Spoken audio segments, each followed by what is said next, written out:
부담감도 있을 것입니다. 기도함으로써 하나님께서 주시는 은혜가 나로 말미암아 우리 가문의 집안에 넘쳐나는 일들이 있기를 축원합니다. 우리 추석 때 잘못된 신앙을 가진 우리의 어르신들은 조상에게 잘해야 복을 받는다라고 알고 왔습니다. 조상에게 못하면 벌을 받는다라고 해서 이것을 가지고서 가게에 흐르는 조주를 끊으라라는 책을 적었던 이윤호 목사님이 있었습니다. 참 한국에 많은 영향력을 끼쳤죠. 하지만 이 부분은 잘못된 부분입니다. 그래서 이윤호 목사님은 최근에 자기 자신이 잘못됐다는 것을 반성문으로 적었는데 그것을 오늘 주보 속지 사랑들에 실었습니다. 한번 제가 읽어보겠습니다. 그 이윤호 목사님이 직접 본인이 적은 글입니다. 요약한 겁니다. 제가 읽습니다. 본인 이윤호 목사는 가게에 흐르는 조주를 이렇게 끊으라는 책의 저자로서 이와 관련된 신학과 사역에 대한 자기 반성의 관점에서 가게에 흐르는 조주를 4가지로 비판하고자 합니다. 첫째, 가게에 흐르는 조주라는 표현은 잘못된 것입니다. 이는 우선 성경에는 이런 직접적인 표현이 없기 때문입니다. 따라서 본인은 가게의 조주라는 표현을 사용하지 않고 여러 신학자들의 권면을 따라 조상의 죄악이 후손들에게 미치는 부정적 영향, 다시 한번 읽습니다. 조상의 죄악이 후손들에게 미치는 부정적 영향 또는 가계에 반복해서 나타나는 죄악된 성향이라는 용어를 사용하고자 합니다. 왜냐하면 이런 용어는 신구약 성경 말씀의 지지를 받기 때문입니다. 둘째, 신자에게 가계에 흐르는 저주가 있다는 가르침은 잘못된 것입니다. 왜냐하면 그러므로 이제 그리스도 예수 안에 있는 자에게는 결코 정죄함이 없나니라고 말씀하고 있기 때문입니다. 그리스도 안에 있는 신자들은 비록 범죄할 때에 책망과 징계는 받지만 범죄할 때 책망과 징계는 받지만 결코 정죄함 곧 저주는 없습니다. 그 이유는 예수님께서 우리의 받을 저주를 십자가에서 담당하시기 때문입니다. 할렐루야. 셋째, 신자에게 가계의 저주가 유전된다라는 가르침은 잘못된 것입니다. 이는 아담의 자손들은 원죄를 가지고 태어나고 그 원죄와 자신이 짓는 자범죄로 말미암아 하나님의 저주가 임하기 때문입니다. 저주는 또한 유전되는 것이 아니라 각자의 죄에 대한 하나님께서 직접 임하기 때문입니다. 넷째, 가게에 흐르는 저주를 이렇게 끊으라는 책의 내용은 독자들과 세미나 참석자들에게 자신의 죄와 잘못을 조상에게 탓을 돌리는 위험성이 있습니다. 첫 번째 부작용은 한 개인의 모든 불행과 비극적 사건의 원인을 조상에게서 찾는 것입니다. 즉 자신의 죄나 잘못으로 인해 발생한 문제를 조상의 탓으로 돌리는 것입니다. 두 번째 부작용은 가계의 저주를 통해 자신의 습관적 죄악적 삶을 합리화하는 것입니다. 이와 같이 자신의 죄에 대한 책임 회피 및 타인에게 책임 전가, 죄악된 생활의 안주, 죄책감, 불감증과 회개의 거부 등의 더 큰 후유증을 처리하게 됨을 인정합니다. 본인은 가계에 흐르는 저주를 이렇게 끊으라는 책을 통해 한국교회에 미친 부정적 영향을 인정하고 사과드립니다. 최근에 이런 반성문을 본인 직접 적어냈습니다. 우리는 조상에게 잘하기보다 살아계신 부모님에게, 살아있는 우리 가족들에게 잘해야 될 줄 믿습니다. 지극히 작은 자에게 잘할 때에 하나님의 은혜가 임하고 그다음에 부모님에게 잘할 때에 하늘에서 주시는 복이 임한다고 말씀을 하고 있습니다. 특히 이번 추석 때에 서로 모일 때에 함께 모이고 서로 위로해 주는 시간 되길 바랍니다. 특히 제사 문제가 걸렸을 때 마음의 불편함들이 분명히 있습니다. 신앙의 기준에 의해서 아예 참석하지 않는 경우도 있겠지만 저는 이 부분을 두 가지로 접근을 했으면 좋겠습니다. 첫째는 제사를 하지 않는 자리에 가지 않는 것이 아니라 가서 전도하러 내가 간다라고 생각을 하시면 좋겠고요. 그 다음에 내가 관계를 끊기보다는 내가 그리스도인으로서의 사랑할 수 있는 기회를 내가 삼겠다라는 마음으로 그곳에 가지만 제사는 참석지 않지만 함께 가족끼리 모여서 식사하고 위로하는 자리는 같이 있는 것이 바람직하지 않겠는가 말씀을 드릴 수 있겠습니다. 이번 추석이 복된 추석 되길 바랍니다. 나로 말미암아 우리 가문이 잘 되길 원합니다. 내 말로 말미암아 우리 부모님, 우리 형제간들, 우리 손주들, 우리 조카들이 더욱더 잘 되는 그런 일요일 시간을 우리가 기도하면서 만들어내는 추석 되길 축원합니다. 축복합니다. 오늘 본문으로 돌아오길 합니다. 사랑을 우리 함께 살피고 있습니다. 사랑해야 되는 것은 알지만 사랑하기가 쉽지 않습니다. 왜냐? 내가 희생받고 내 것을 내어놓아야 하기 때문에, 바로 내 마음대로 못하기 때문에 쉽지만은 않습니다. 하지만 성경은 우리에게 사랑하라고 말씀하십니다. 오늘은 그 사랑의 15가지 주제 중에 3가지를 함께 살피기로 합니다. 첫 번째는 사랑은 온유하다. 두 번째, 사랑은 무례히 행하지 않는다. 세 번째, 사랑은 성내지 않는다 라는 메시지입니다. 첫 번째 4절 말씀입니다. 사랑은 오래 참고 사랑은 온유하며 라고 말씀하고 있죠. 지난주에 오래 참고의 말씀을 나누었습니다. 오래 참고의 내용은 무엇입니까? 상대방이 나를 힘들게 만들고 내 마음과 내 인생을 뒤흔들어 놓았을 때 내가 가지고 있는 힘으로 보복할 수 있고 갚아줄 수 있지만 그렇지 않고 내가 참아주는 것, 이것을 오래 참는다라고 함께 살폈습니다. 그러면 온유하다는 의미는 무엇인가? 크레스티오마이라는 이 단어인데, 이것은 친절하다, 온화함을 보이다의 바로 내용이 이 안에 담겨져 있고, 성경에서는 이곳 한 곳만 나옵니다. 성경에 온유라는 단어가 많이 나오는데 이 헬라 원어로 보면 이 크레스티오마이는 이곳에 단 한 번밖에 나오지 않습니다. 어떤 의미인가? 이것은 정적인 마음의 문제가 아니라 행동에 관련된 부분이다. 즉 내 마음으로 온유함을 가지고 있는 것은 그건 당연하지만 그것을 행동으로 실천하면서 적용하는 것이 오늘 본문에 나온 온유라고 할 수 있겠습니다. 오래 참는 것은 기본이고 오래 참는 것에서 마무리하는 것이 아니라 더 나가서 그 사람을 섬겨주는 것이 온유라고 할 수 있겠습니다.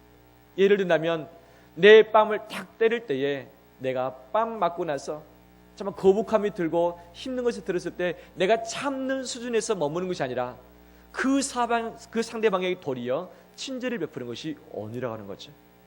참는 차원이 아니라 도리어 그 사람을 잘 대해주고 배려해 주는 것이 온유라고 할 수 있겠습니다. 예수님께서는 이 부분에 대해서 너희 원수까지도 사랑하라 말씀하고 있습니다. 원수를 그냥 참아주는 것뿐만 아니라 원수가 필요한 것이 있느냐, 그에게 필요를 채워주라. 이것이 온유합니다. 왜냐? 하나님은 햇빛을 착한 사람이든지 나쁜 사람이든지 모든 사람의 골고루 다 주신다.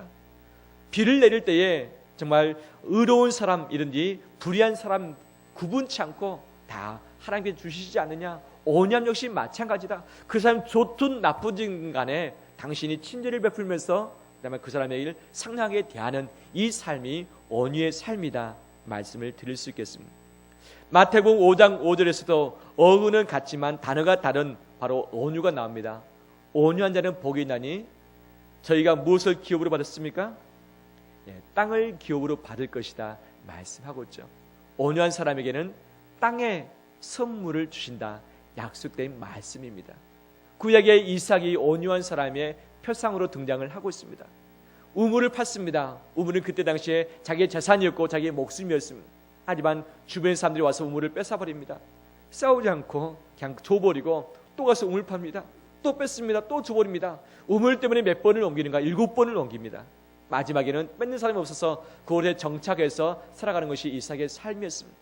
그냥 갈등이 있으면 그냥 져줘버리는 거예요. 줘버리는 거예요.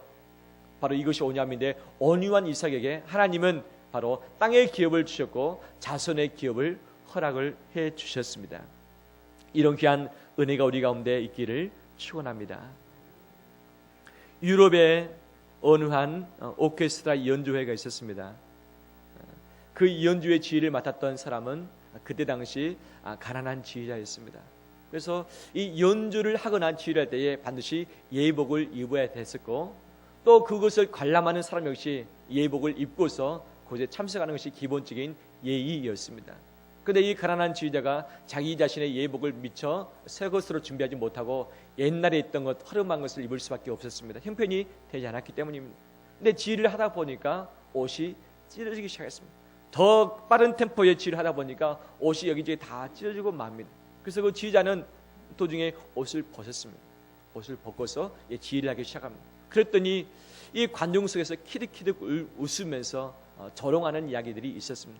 근데 바로 그때 앞줄에 앉아 있었던 어느 한 귀족이 자기가 입고 왔었던 정장 옷을 다 벗고서 와이셔츠 셔츠 차림으로 그곳에 딱 앉았습니다. 그랬더니 주변에 있는 사람들 보고서 한 명씩 자기의 겉옷을 다 벗었습니다. 지휘자가 옷을 벗고서 셔츠 차림으로 지휘를 한 것을 보고서 다음에는 연주자들까지도 다 자기 옷을 벗고서 모든 사람이 셔츠 차림으로 연주를 했다고 하는 사실입니다. 온유가 무엇인가? 온유가 무엇인가? 바로 상대방을 배려하면서 상대방이 민망하지 않도록 도와주는 것이 온유라고 할 수 있겠습니다. 오늘 이 시대는 다른 사람의 실수나 잘못을 볼 때에 그것을 지적하면서 비난하길 원하는 부분들이 분명히 있습니다. 하지만 온유는 무엇인가? 그의 민망함을 감싸줄 수 있는 여유가 바로 온유라고 할 수 있겠습니다. 그 사람이 왜 그렇게 했는지, 왜 그렇게 연약한지, 왜 부족한지를 알면서 바로 그것을 지적하기보다는 내가 가지고 있는 내 힘 가지고 그 부족함을 대신 채워주는 것, 이것이 온유라고 하는 거죠. 이것이 바로 사랑인 줄 믿습니다. 이번 한 주간 우리 가족끼리 만났을 때 온유함으로 대하기를 바랍니다.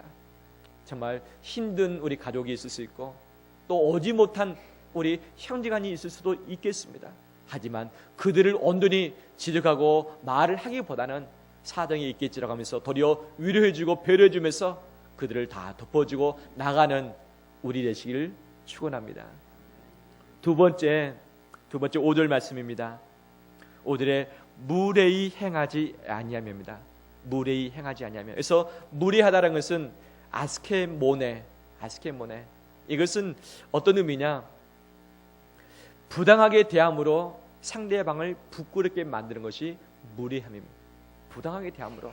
또 다른 의미는 상대방이 받아야 할 영광과 칭찬을 내가 가로채는 것이 무례함이라고 할 수 있겠습니다. 바울 사도는 이 고린도 전서에 고린도 교인들의 세 가지의 무례함을 지적을 하고 있습니다. 첫 번째 무례함이 무엇인가? 그때 당시 문화적으로는 여인들이 예배 가운데 있을 때는 반드시 머리에 뭔가를 써야만 됐었습니다. 지금의 카톨릭이 그런 삶을 적용하고 있죠. 근데 이 머리에 써야 되는데 머리에 쓰는 것을 귀찮다고 벗어버리는 것, 이것을 무례하다고 바울이 지적을 했습니다. 두 번째, 성찬식 전에 애찬식을 그들은 거행을 했습니다. 애찬식은 뭐냐? 자기 집에서 먹을 것을 하나씩 다 싸웁니다. 그 다음에 서로 그것을 먹고 나서 예수 그리스도의 피와 살을 기념하는 성찬식을 거행합니다. 그런데 그때 빈부격차가 좀 있었는가 봅니다. 그러니까 잘 사는 사람, 좀 있는 사람은 맛있는 것, 비싼 것을 싸가지고 왔습니다. 하지만 가난한 사람은 싸올 것이 없었습니다. 와서 어떻게 하면 됩니까? 서로 나누어 먹으면서 사랑을 베풀어야 할 텐데 자기가 싸운 사람은 자기만 먹습니다. 싸우지 못한 사람은 어떻게 될까요? 그 시간에, 애찬식 시간에 기다려야 되는 거죠. 어떤 마음이 들까요? 창피하고 민망하고 부끄럽고. 그 상황에서 성찬식을 거행한다고 생각해 보십시오. 성찬식이 은혜가 되겠습니까? 안 되겠습니까? 은혜 될까요? 안 될까요? 은혜가 안 되죠. 바울이 이것을 지적합니다. 너희가 좀 먹을 것이 있다고 해서 가지고 와서 자랑하면서 너희만 먹느냐? 이것이 무례합니다. 다른 사람을 부끄럽게 만드는 것, 이것이 무례합니다 라고 이야기를 하고 있습니다. 세 번째 고린도 교회의 무례함을 바울은 이것을 지적합니다. 바로 방언과 예언이었습니다. 그때 당시 많은 은사가 고린도 교회에 있었는데 특히 예언과 방언은 많은 사람이, 더 퍼센트 많은 사람이 했던 것으로 보여집니다. 근데 예배를 드리다가 도중에 어떤 사람이 막 방언으로 막 해댑니다. 어떤 데서 막 통역을 해야 됩니다. 어떤 사람은 막 예언을 해야 합니다. 예배가 질서 있게 가야 되는데 이 질서 있는 예배 가운데서 하나님이 내게 은사를 주셨기 때문에, 내게 계시를 주셨기 때문에 이것을 지금 말아나가면서 여기저기서 하면서 혼란스럽게 만드는 것이 무례합니다.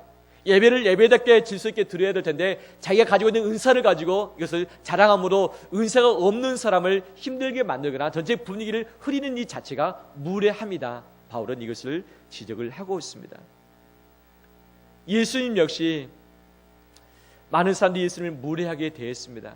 그때 당시 또 이스라엘 사람들은 죄인을 무례하게 대했습니다. 죄인을 사람 취급하지 않았고요. 이방인들도 역시 사람 취급하지 않았고, 특히 가늠하다 잡힌 여인은 죽이려고 했습니다. 세리 역시 죄인을 취급하면서 그들을 인격적으로 대우하지 않는 삶을 살았습니다. 예수님이 그들과 친해지자 도리어 예수님을 욕했던 자들이 이스라엘 백성들이었습니다. 하지만 예수님은 그 상대방이 누구이든지 간에 관계없이 사람답게 대해 주셨습니다. 절대 무례하게 대하지 않았던 거죠. 그 사람이 죄를 지었다고 해서 무례하게 함부로 대하지 않았고, 그 사람이 여인이라고 해서, 이방인이라고 해서, 어린아이라고 해서 함부로 대하지 않고 인격적으로 존중하면서 대했던 것이 예수 그리스도의 삶이었습니다. 무례하게 행하지 않는다는 의미가 무엇인가? 상대방에 따라서 골라서 상대하지 말고, 전혀 고르지 말고, 상대의 편차를 두지 말고 내가 동일하게 사랑으로 대하는 것이 무례히 행하지 않는 사랑의 길인 줄 믿습니다. 우리는 어떻습니까? 우리는 사이로부터 내가 부족한 것 없는 것 때문에 무례함을 당하기도 합니다. 서로 비교하면서 내가 잘난 것 가지고 다른 사람을 짓누르고 싶은 그런 마음의 욕구가 있고, 없으면 위축되는 부분들이 분명히 있습니다. 바로 무례함은 무엇이냐? 내가 가지고 있는 내 장점을 가지고 다른 사람의 단점을 지적하거나 다른 사람의 단점을 발로 밟는 것, 이 자체가 무례함이라고 할 수 있겠습니다. 바로 우리의 우월함을 가지고 열등한 자를 발 아래 두고 싶어하는 이 마음을 자제하는 것이 사랑입니다. 주님이 가진 우월함을 가지고서 열등한 자를 섬기셨듯이 우리에게 주어진 힘을 가지고 다스리기보다는 섬겨주는 것이 사랑의 모습일 것입니다. 우리 모두는 죄인입니다. 우리 모두는 공사 중입니다. 한번 따라서 하겠습니다. 나는 죄인입니다. 나도 역시 공사 중입니다. 이 마음을 기억하면서 상대방을 함부로 대하지 않는 것, 죄인을 함부로 대하지 않냐고 상대방의 약점을 함부로 대하지 않는 것, 인격적으로 대하면서 그분들을 관계를 맺는 것이 바로 사랑의 모습입니다. 또한 우리 모두는 하나님의 형상입니다. 하나님의 형상. 내 삶 때문에, 부족함 때문에 약점들이 보여지지만 우리의 인간에 드러나는 모습을 보고 판단하는 것이 아니라 그 사람 안에 있는 하나님의 형상을 보는 것이 바로 무례하게 행하지 않는 길이죠. 다시 한번 따라서 합니다. 나는 하나님의 형상이다. 우리 옆에 분들 보겠습니다. 당신은 하나님의 형상입니다. 맞습니다. 상대방의 약한 점과 열등한 것을 보면서 내 강한 그것을 밟고 싶은 마음보다는 상대방의 속에 있는 하나님의 모습을 보는 것입니다. 그래서 상대방을 대할 때에 사람처럼, 죄인처럼, 약한 자처럼 대하지 않고 하나님처럼, 주님처럼 대하는 것이 무례히 행하지 않는 길이고, 바로 이 모습이 사랑의 모습입니다. 이런 삶을 살아가는 우리 되길 축원합니다. 마지막 세 번째입니다. 5절에 보면 무례히 행하지 아니하며 자기의 유익을 구하지 아니하며 성내지 아니하며 파록시네타이, 이것은 다른 사람과 다투어 스스로를 제어하지 못하고 격분하여 화를 내는 것. 다른 사람과 다투었는데 내 마음을 제어하지 못하고 이것을 밖으로 표출해 버리는 것을 성내다라고 할 수 있겠습니다. 영어에서는 파록시즘이 이 어원하고 똑같죠. 발작이나 감정의 폭발을 의미한다고 할 수 있겠습니다. 또 다른 의미는 날카롭게 하다. 상대방을 좀 날카롭게 해버리는 것, 계속 재촉해 나가는 것, 자극해 하는 것, 그다음에 분노하게 하는 것, 이것이 같은 이 어원이라고 할 수 있겠습니다. 가인이 아벨과 함께 제사를 드렸는데 하나님이 가인의 제사를 받지 않았습니다. 그래서 이 가인이 분노가 폭발했습니다. 하나님께서 받지 않으신 부분인데 대신 동생 아벨에게 성을 내죠. 그래서 돌로 자기 동생을 쳐 죽이는 결과를 맞이하게 됩니다. 이것을 성내는 첫 번째의 바로 성경의 모델이라고 할 수 있겠습니다. 고린도 교인들 역시 6장 1절 보면 너희 중에 누가 다른 이와 더불어 다툼이 있는데 구태여 불의한 자들 앞에서 고발하고 성도 앞에서 하지 아니하느냐라고 하면서 다윗이 성내고 있는 고린도 교인들을 지적을 하는 것을 보게 되어집니다. 더불어 다툴 수 있다. 얼마든지 공동체이기 때문에 갈등이 생길 수 있다. 하지만 이것을 가지고 왜 불의한 자들 앞에서 이것을 고발하고 드러내느냐? 예수 믿지 않는 사람들에게 드러내서 왜 교회가 욕을 먹게 하고 하나님의 영광을 가리느냐? 그러지 말라. 너희끼리 풀어라. 성을 내더라도 너희 안에서 끝내라. 왜 이것을 밖으로 번지게 하느냐? 바로 이것을 바울 사도가 이야기를 하고 있습니다. 스데반이 죽임을 당할 때에 화를 낼 수도 있었겠지만 주여 저들의 죄를 사하여 주옵소서. 자기들이 하는 일을 알지 못함이니이다 하면서 그들을 덮어주는 것이 성내지 아니하는 모습입니다. 탕자가 돌아왔을 때 그의 아버지가 혼내고 너 왜 재산 다 탕진했느냐 꾸짖기보다는 그를 안아주고 함께 울어주면서 그의 가라지를 끼워주고 옷을 입혀주고 신발을 신기면서 잔치를 성다하게 베풀어주는 이 모습이 성내지 아니하는 아버지의 마음이죠. 이 마음이 누구의 마음입니까? 하나님 아버지의 마음이죠. 하나님 아버지는 내가 죄를 지을 때보다 성냈다면 지금 이 자리에 앉아있을 수 있는 자는 아무도 없을 것입니다. 내가 잘못했을 때마다 불순종할 때마다 하나님이 그때마다 화를 냈더라면 살아있을 자가 아무도 없을 것입니다. 하나님은 성을 낼 수도 있고 화를 낼 수도 있지만 사랑하기 때문에 그것을 참고 계신 줄 믿습니다. 왜 참느냐? 예수 그리스도의 피를 생각한 거죠. 내가 이 화를 내고 분노를 다 너희가 쏟을 수 있지만 내가 예수에게 다 쏟아버렸기 때문에 내가 참는다. 화를 내지 않는다면서 예수 그리스도의 피로 바로 상대방의 허물을 덮어줘 버리기 때문에 바로 하나님의 온유하심과 사랑하심이 드러나는 것 아니겠습니까? 유대인들의 속담에는 이런 이야기가 있습니다. 세상에서 가장 지혜로운 사람은 누구인가? 자기의 분수를 아는 자이다. 그렇다면 세상에서 가장 행복한 사람은 누구인가? 자기에게 있는 것을 가장 소중히 여길 줄 아는 자이다. 마지막 세상에서 가장 강한 사람은 누구인가? 강한 사람, 자기의 마음을 다스릴 줄 아는 자이다 라고 이야기를 하고 있습니다. 마음을 다스리는 것 쉬운 것처럼 보이지만 쉽지 않습니다. 그렇잖아요. 화가 일어날 때, 분노가 일어날 때, 상대방이 이해되지 않을 때, 내 상황이 정말 힘들 때 그것을 참고 나가는 것은 정말 쉽지 않습니다. 하지만 마음을 다스리는 것이 사랑이다 말하고 있습니다. 내 마음을 다스리는 것이 사랑이다 말씀을 하고 있습니다. 잠언 16장 32절 말씀, 노하기를 더디하는 자는 용사보다 낫고 자기의 마음을 다스리는 자는 무엇을 빼앗는 자보다 낫다? 성을 빼앗는 자보다 낫다 말씀하고, 성을 빼앗는 그 강함보다도 자기의 마음을 다스리는 것이 훨씬 더 강한 사람이다 말씀하고 있습니다. 이번 주의 기간에 우리 마음을 다스리기를 합니다. 가족을 향해서, 형제를 향해서 우리의 마음을 잘 다스리기를 합니다. 볼 때에 내 기준에 맞지 않고 내 마음에 흡족하지 않고 도리어 내게 힘들게 만들지라도 내 마음을 다스림으로 말미암아서 사랑을 베풀어 나가는 우리 되기를 축원합니다.